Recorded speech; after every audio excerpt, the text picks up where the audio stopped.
How do you know when you're doing your best? Here's an analogy that I hope makes it very clear. I have a small pickup truck, and about once a year, I attach a heavy dump trailer to it, and I drive out to a farm to pick up a few tons of grain.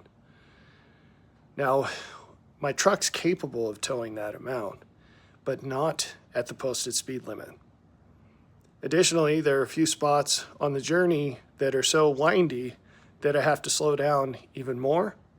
There are a few steep hills where my speed will drop significantly. And then if I am following behind a car that's just driving too slowly, I'll have to drop back even more, increase my following distance to stay safe. Now, what's my objective in that drive? Well, the top priority is not to die.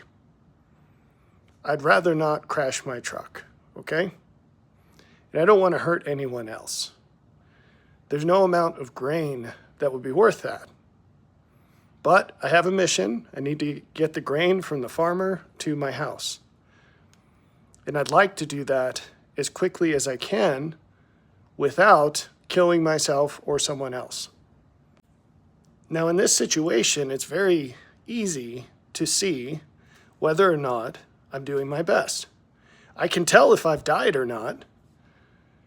And I can also tell if the truck is going as fast as it can. So if I punch the gas and the truck doesn't go any faster, we're at capacity.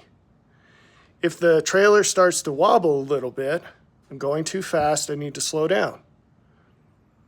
I can see how close the cars in front of me are, and so on. Now, what I've just described in very simple terms, the simple analogy is something called Pareto optimization.